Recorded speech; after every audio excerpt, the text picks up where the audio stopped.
Hi everyone, this is Lakshmi Om from the Flourish Center for Somatic Healing. And today I'm here to talk with you about what embodiment means. What does it mean to be embodied? It can mean a lot of different things to different people. It's certainly been thrown around a lot in various circles.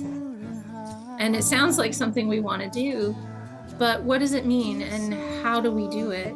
Especially when there have been things in our lives that may make embodiment challenging or even difficult and scary. So that's what I'm here to talk with you about today, and then we'll practice a little bit. So I'm a somatic therapist. I work with how trauma and emotion and memory and attachment land in our bodies. And I do that through various means, just to give you a little background. And one of the most important things is the ability to pay attention, to have awareness. Lots of times, a part of us may have survived by not paying attention, by not feeling. And that was the best thing to do at that time, especially when we're kids. And that's the only option that we may have had. So the first thing is to just even want to. Sometimes that's the biggest step, is getting to your place where you're ready. Okay, I'm ready to be embodied. I'm ready to be curious. I'm ready to feel. Now, the way that I work as a somatic therapist is not cathartic. It's not big. It's not big emotional releases. It's not big movements in the system. Those are too much to handle. We do small little movements in our system, small little changes, and we just practice watching them happen. So the first thing I would ask you right now is, can you feel your feet? Sometimes we have to move them in order to feel them, or we even have to look down to see them. That happens quite a lot when I teach in a yoga class, and I'll say, we're in Tadasana, and I say, find your feet, and people look down. And that's okay. You can use your eyes as a way to orient towards your feet. But what I'm talking about is actually taking your awareness down through your body and feeling the sensation in your feet. If your feet are on the floor, can you feel the floor? Or if your feet are in shoes, can you feel the sole of the shoe where it touches your foot? If you're in socks, can you feel your socks?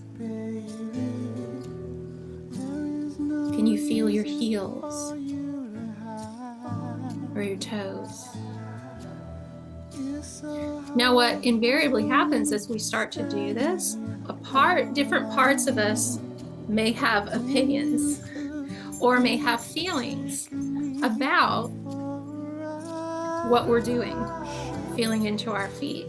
There may be memories of like, oh, I remember that time that I stepped on glass and I had to have stitches. And that may bring a reaction of like, oh, that, there may be an increase in heart rate or a tension in the body. And with embodiment, we practice just watching that happen. And what that means is we try to slow down.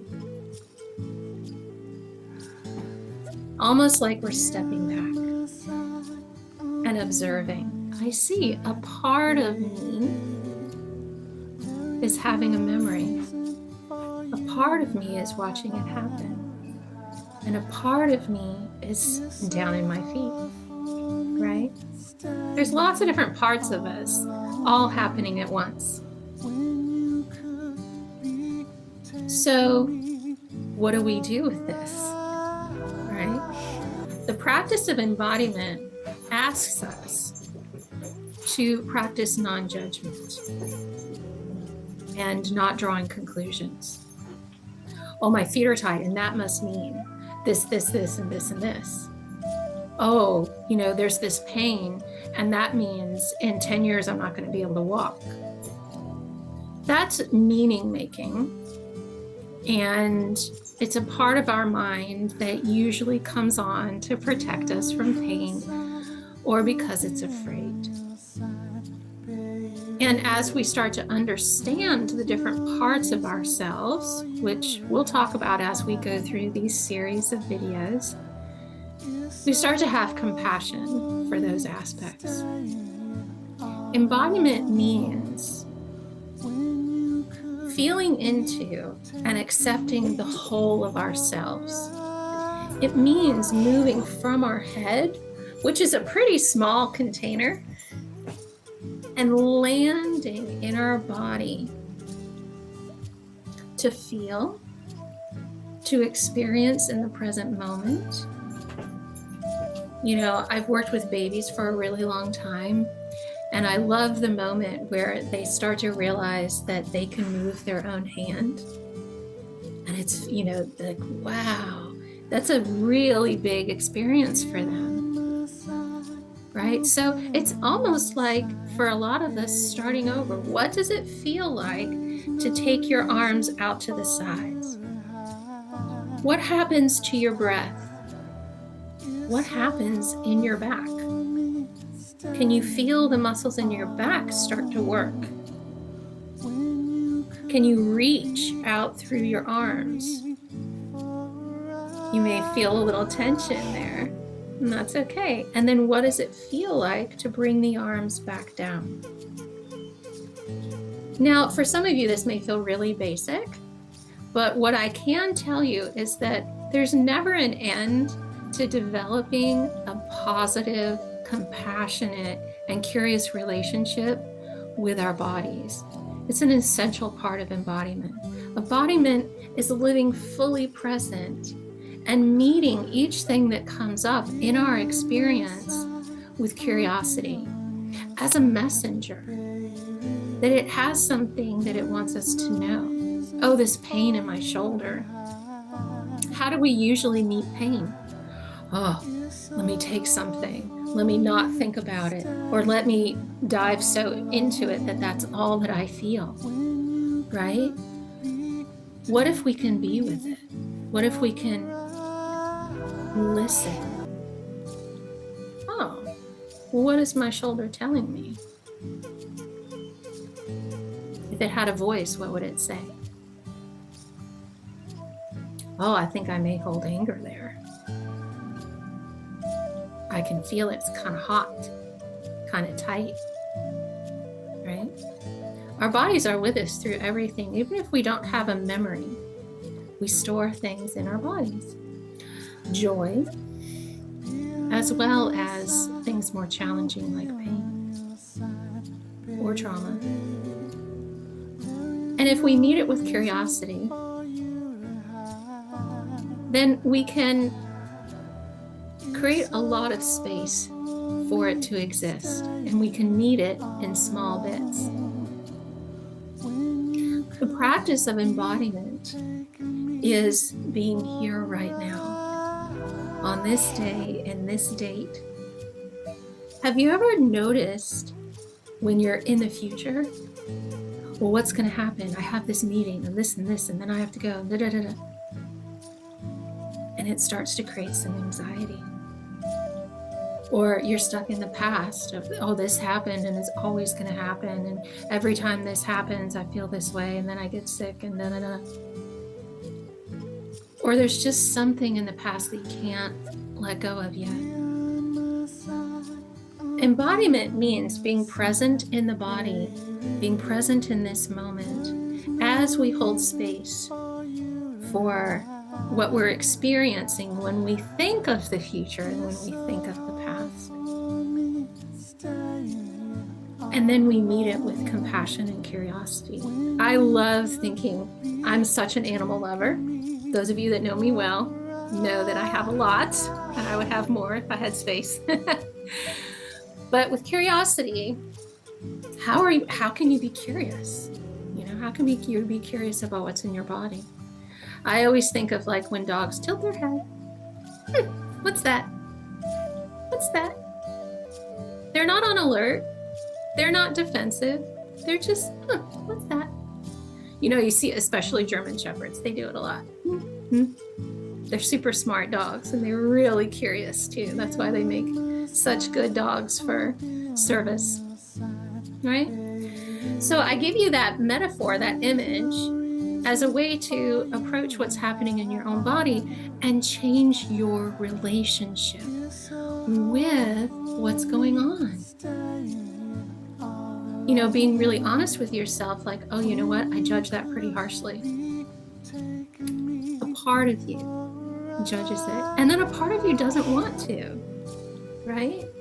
So it's recognizing the part that judges it might just need some compassion, or the part that wants to run away from what you're feeling. What if you could just feel it 1%? That's the other important aspect of embodiment, is that I'm not asking you to dive into your body and feel everything all at once.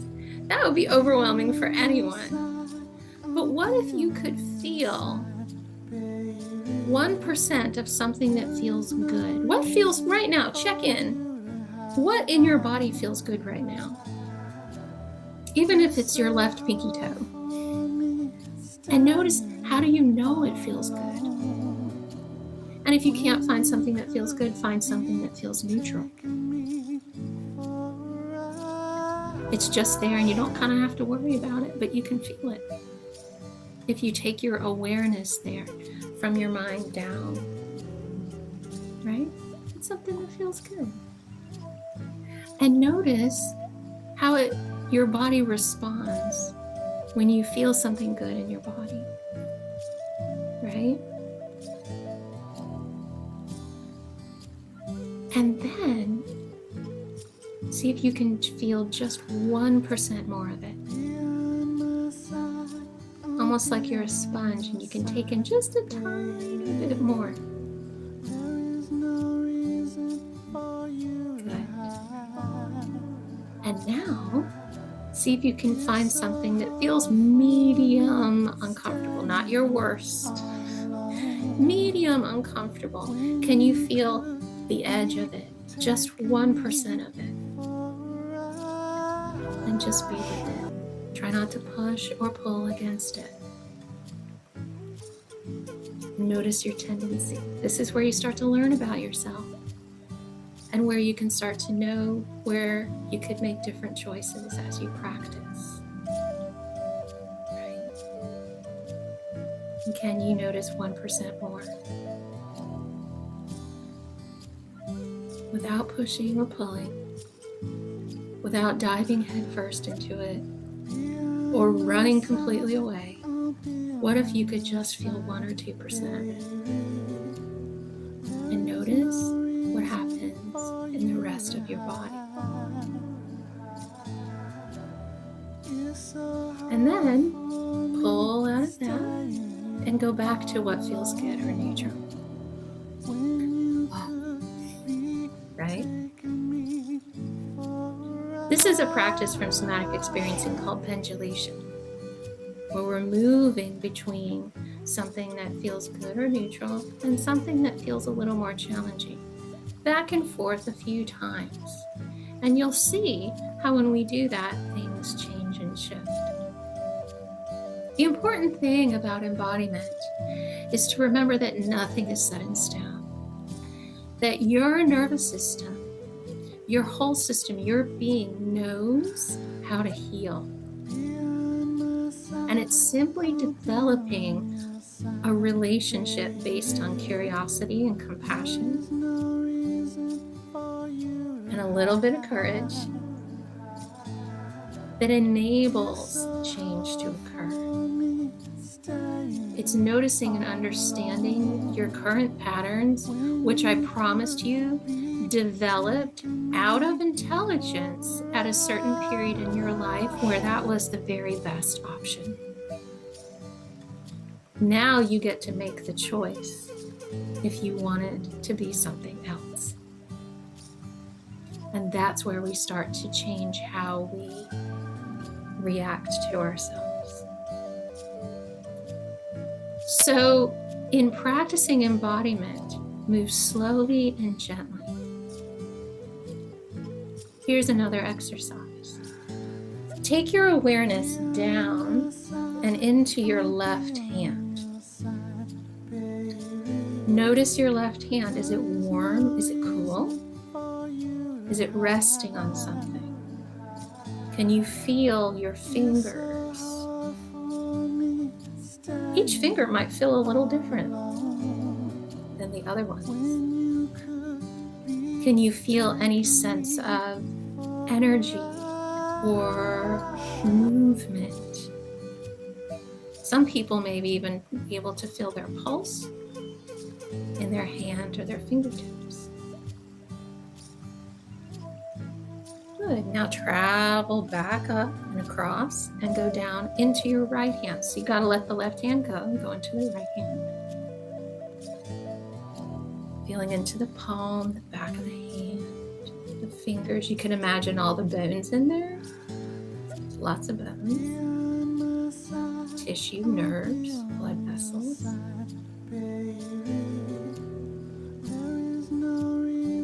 Again, maybe noticing the pulse or temperature.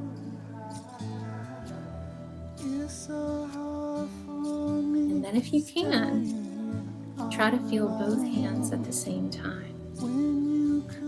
Kind of gotta draw your awareness back a little bit so you have enough room to feel them both at once. This takes you into a different part of your brain called your present-centered awareness. And notice what happens.